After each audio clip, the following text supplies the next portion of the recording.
The first demo that we did had to do with the pendulum. And so I would ask the students to come up with questions they have about this situation. So normally I'd have you in groups, but we'll just call out. So what's one question you could ask about the situation? Go ahead. One question. Why does it keep moving? Why does it keep moving? Good. Why is it slowing down? Why is it slowing down? Go ahead. How long will it spin? Took mine. That's too bad. Go ahead. How long does it take to make one full swing? Okay, go ahead. It's starting to circle. Why is it circling? Yeah, that's true too. Good question. So, all those questions are questions that we can analyze using the scientific method. So, I should just pull this out so it's on my other screen. So we anchor ourselves in this. Do I have a student's? Okay, I'm going to pull up a student's lab. Not tell it on purpose, but let's go. So don't do that to me. Okay, so.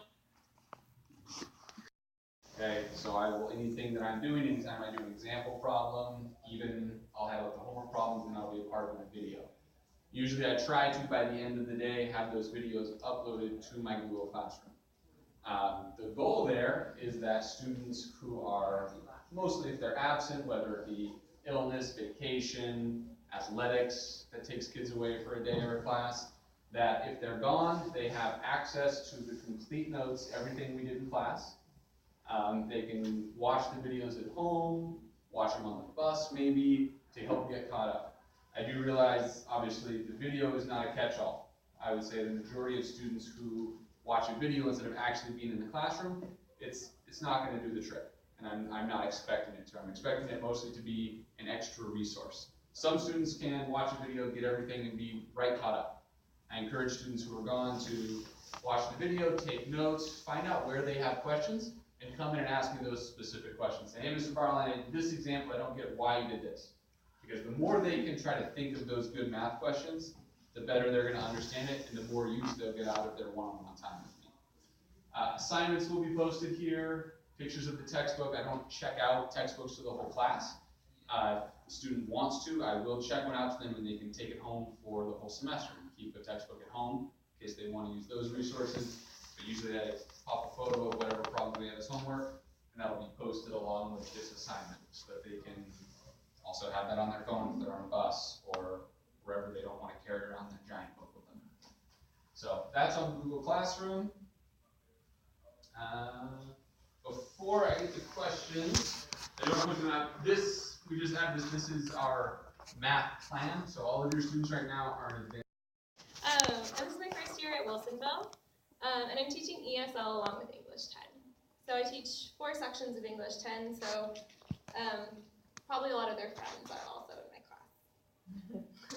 So in my classroom, I'm really, student choice is super important to me.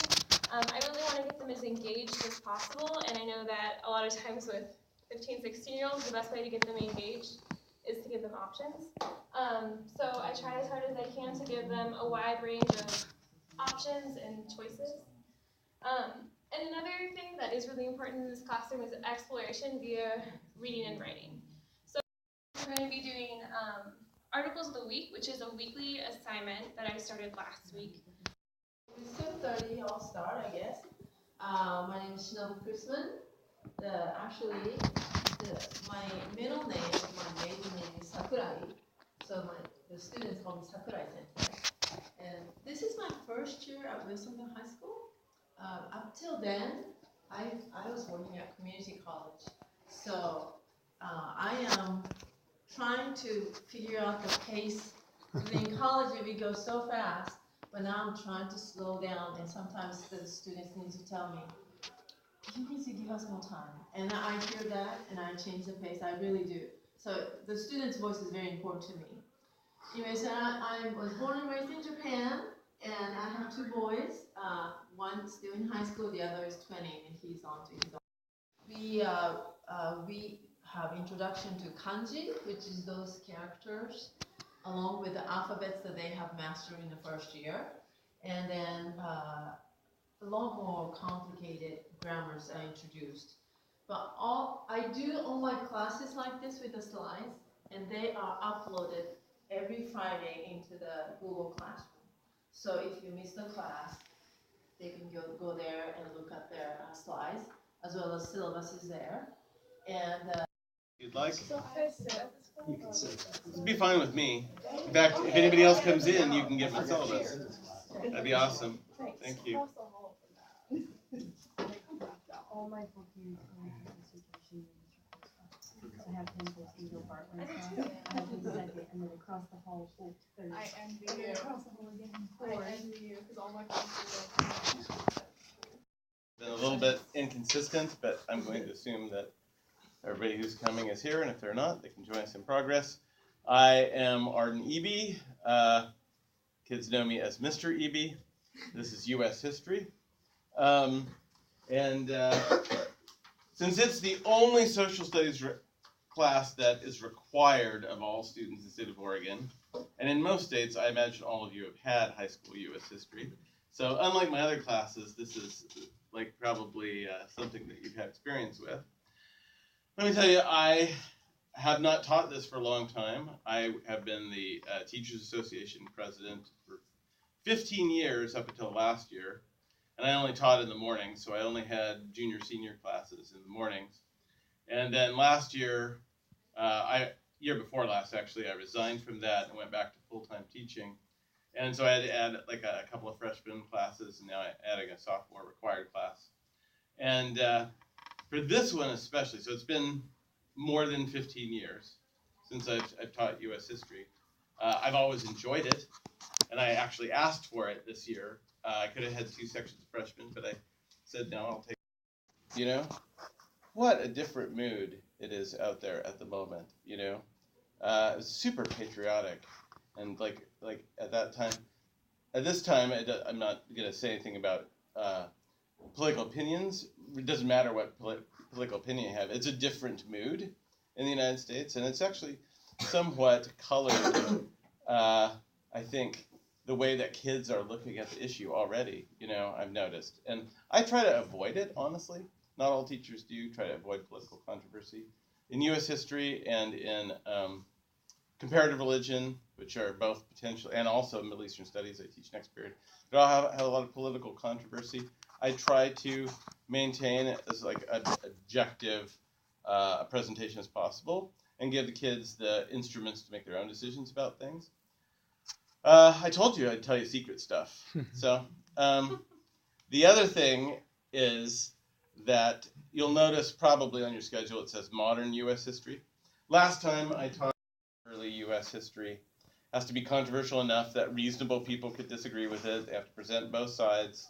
If they come to a consensus in their group about one opinion, then they can defend that opinion, or they can divide up and defend both opinions. It's 10 minutes of presentation, followed by up to 10 minutes of discussion, and they kind of get points for getting the class motivated enough to discuss the issues that they raise. Some of the kids think they're done, like they have a tendency to think that this is like, they maybe done presentations before and thought, well, this is really easy, I can just throw something together on PowerPoint or Google Slides, and then I'm done.